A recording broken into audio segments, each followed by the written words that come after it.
Man, get up here in the Zoloft to get your head right. Hey, what's up? Welcome to the Zoloft. Now I'm wondering, does Kaepernick volunteer his head for field goal punt practice? What's up, fellas? My head is good today. You wanna kick it? Now, admittedly, my grade point average in school was nothing to be proud of. So it should be no surprise, I guess, if I'm an idiot. But I see liberals bragging on Kaepernick's 4.0 grade point average. And I'm like, 4.0? So what's his excuse for being so ignorant? The dude refuses to stand for the national anthem. That's his way of taking a stance against American oppression. But stands for Fidel Castro? Dude, stuff like that makes it hard for me to believe that you can even count to 4, let alone have a 4.0 grade point average. Once again, only in Common Core math can you not see that Fidel Castro and oppression are the same and equal value. Do I have to write that out for you on a squeak board? And for the record, I suck at math, but even I can add that up. It's easy, Kaepernick. Let's try one. Let's see. Which country gets the greater than symbol for oppression? America, which does not have people risking their lives trying to flee to another country, even spoiled, rotten, butt-hurting socialist celebrities with money, fame, and power threatening to leave America. These people have the freedom and the resources to leave America and still don't leave America. Or Cuba, where people do risk their lives to leave a country that they do know is oppressive to come to a country that you think is oppressive.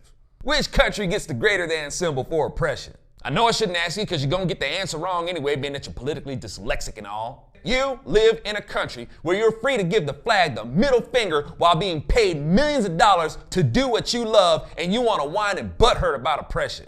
Castro would have you castrated if you try to protest in his nation like you try to do here. And really, only cowards try to protest in the manner and for the reasons that you're trying to do, man. So castrating you, I guess, would be kind of redundant. It's like you got more nuts up here than you do in your jockstrap, man. I'm just saying. But anyway, man, for the stunts that you're trying to pull here, Castro would have you either put in prison or executed for that. But I get it, though. You wouldn't protest in Cuba anyway because there's nothing to protest there. Oh, no, there's never been anything to protest in Cuba. I mean, if you ignore the firing squad executions, the prison deaths, and assassinations. Oh, and many of those executions were led by Che Guevara. On top of that, among those executed were black folks. Oh, hell no. Oh, Castro, say it isn't so. You didn't execute the Afro, Cuban.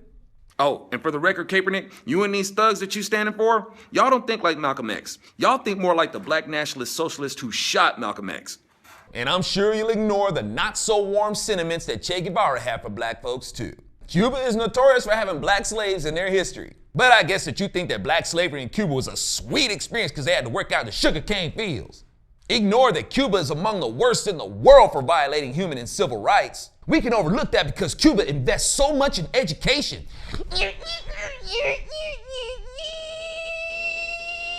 Cuba hasn't invested in education. Cuba is invested in indoctrination. Do you think that it adds up that a country of such highly educated people live in such lowly conditions? Knowledge is supposed to be power, man. Well, if so much is invested in education, where's the proof of the power in the people? The Cuban people are much better off without the regime's education. The Cuban people are just fine right here, but their regime gets in the way of them achieving their potential. But to the question of why the left loves dictators like Fidel Castro, I offer you this. Because it satisfies their fantasy that America is worse. And when they can call out America for being worse than these other countries, it makes them feel morally superior. They want to believe that America is so evil that when you mention how bad it is in Cuba, they can't wait to stand up and say, yeah, but look how bad it is in America.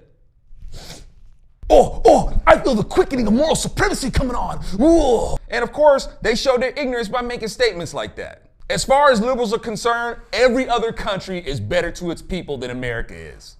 But funny how they don't want to leave America to go live in these other countries that are a paradise compared to oppressive America. Man, it would take the vacuum pressure of an airplane toilet to suck their heads out of their dump hole. Thanks again for hanging out with me in the Zoloft, y'all. Be sure to share with friends, family, even people who get on your nerves. Be sure to visit my website, alfonsorachel.com, if you want to support her. Buy some stuff. And just remember, y'all, every time you support my work, a little bit of leftism dies. My head is good today. You wanna kick it?